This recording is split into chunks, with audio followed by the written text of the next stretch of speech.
Is Arc Raiders actually just mid, and are you overhyping it?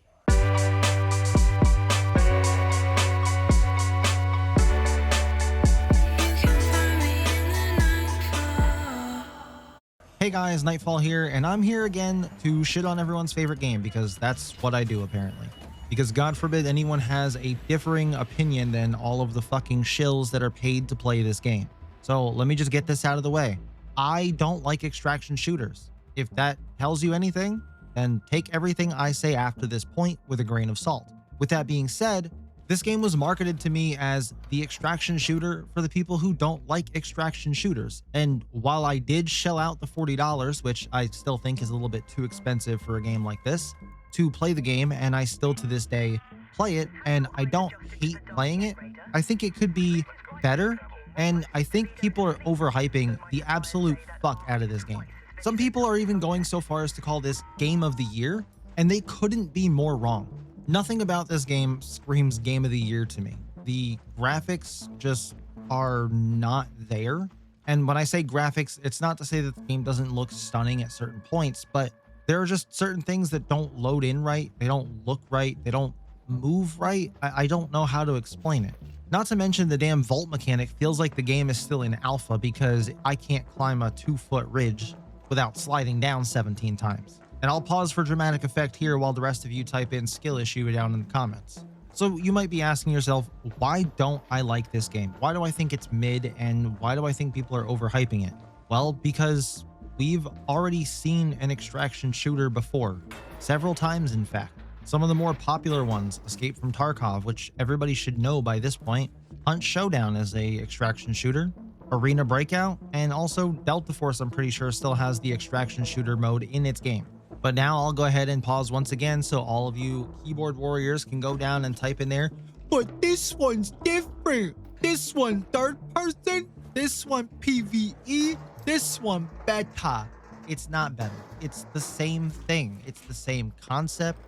It's just the same thing with added stuff to make the game unnecessarily complicated. Like the workshop.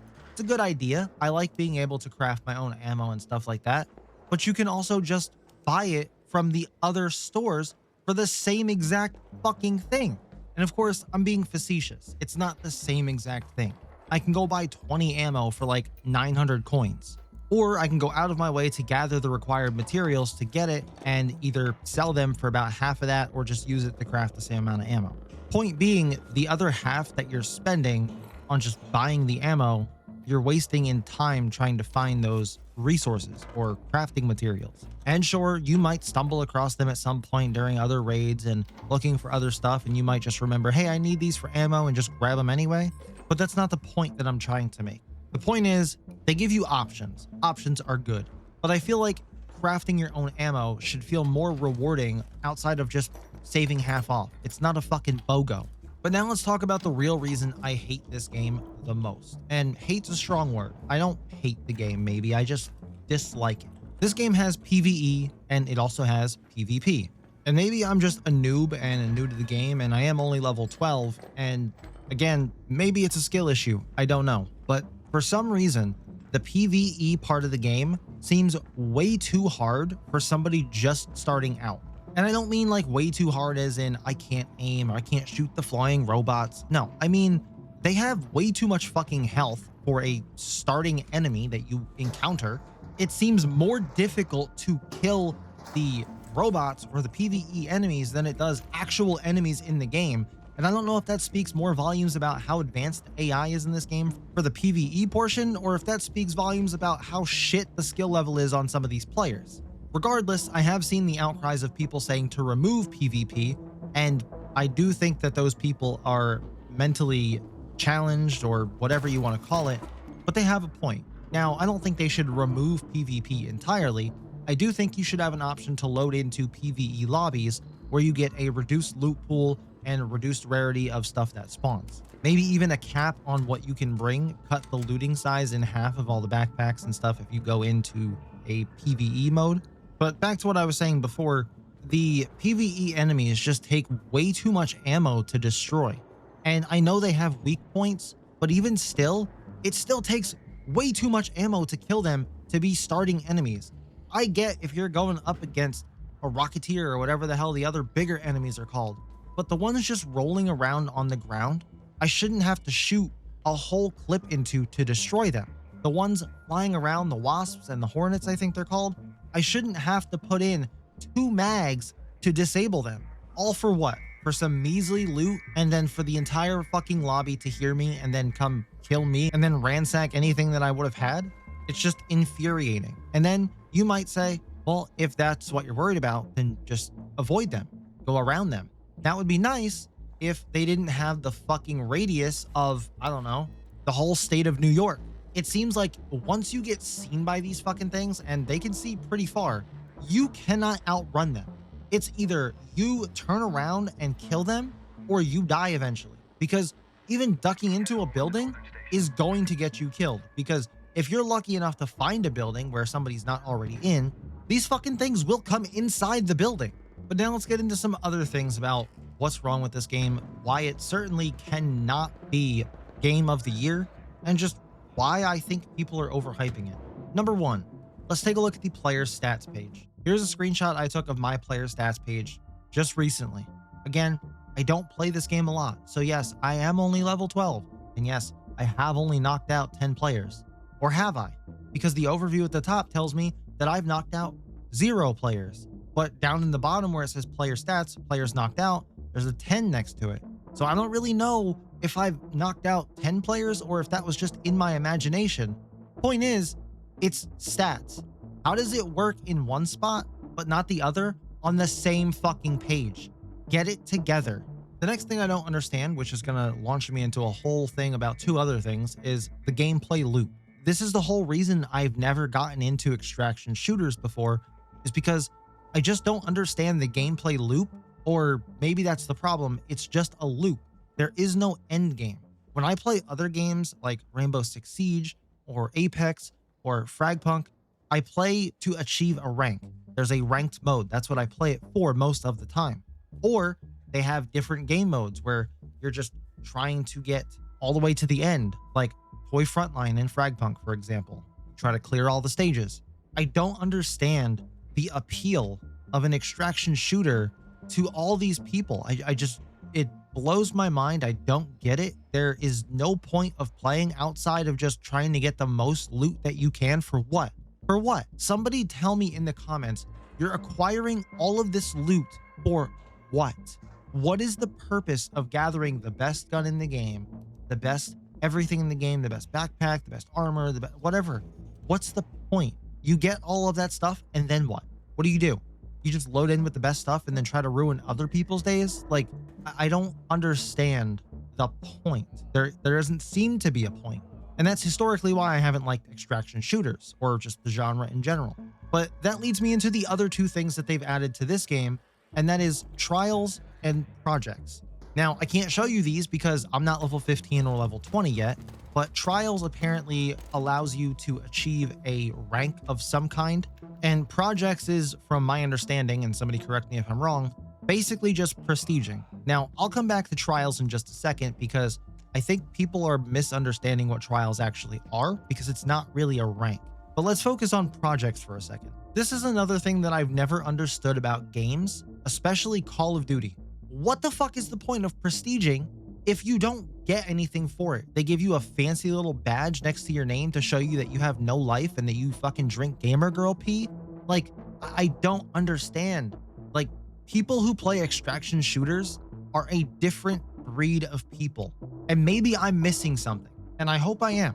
And while this game does try to give you a little bit more stuff for actually prestiging and resetting and losing all of your progress, the only stuff you're really getting is stuff you would have already had you not prestiged in the first place. So again, it just doesn't even make sense to me. But now let's talk about the trials, or the ranked mode that people are calling this. This isn't even a ranked mode. This is something that other games have done before, and I can't quite put my fingers on it. I want to say this is done in like Clash Royale or Clash of Clans, I think, where your rank is not like a global rank. You're not pitted up against all the players who play in the world. You're not even pitted up against all the players who play on your platform or even in your region. You're just put up against a bunch of random players of your similar skill level, and you complete these trials to gain points and move up in those ranks. Which, by the way, little PSA from Arc Raiders Twitter themselves, they said that in order to complete these trials, these aren't cumulative numbers, meaning you can't go in on one raid, do 1,000 damage, come out, go back in, do 1,000 damage on the next one, come out, and then now you have 2,000 damage added to your trial. No, these have to be done in a single mission.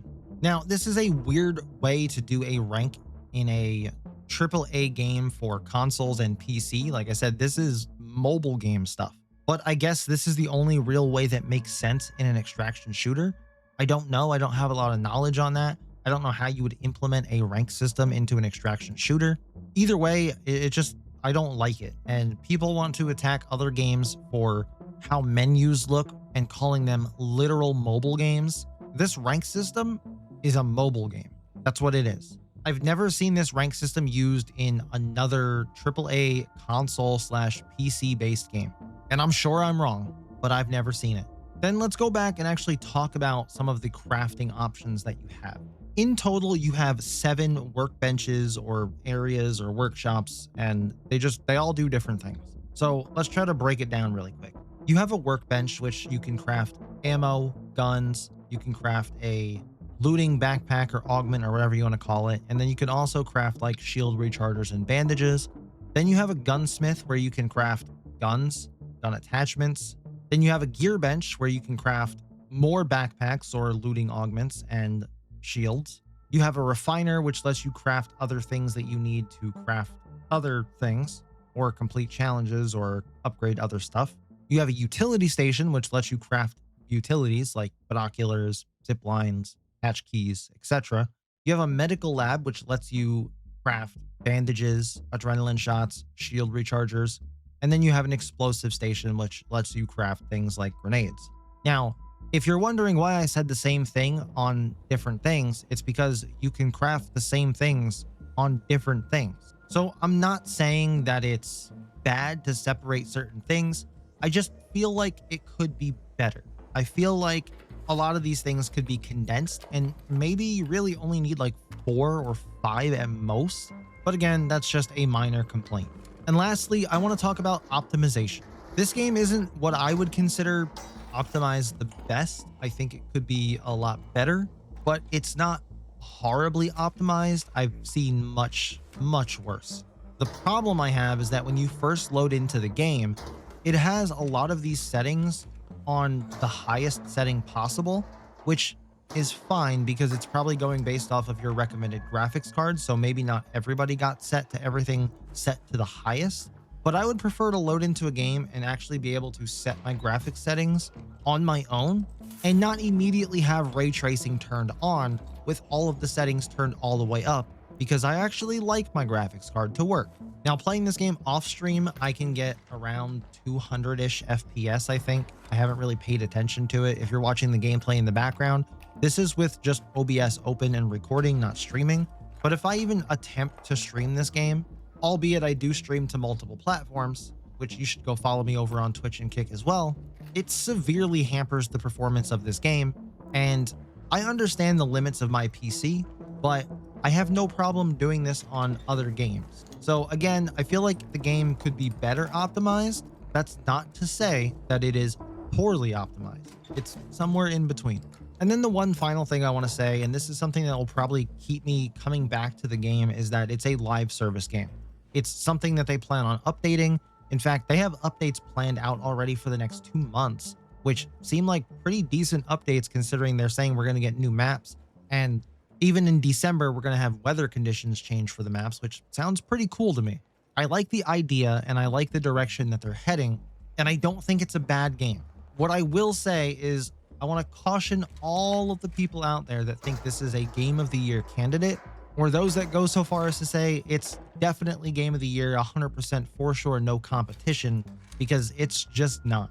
Also, don't let the player numbers fool you. I want to remind everybody of Helldivers 2 and where that's at today.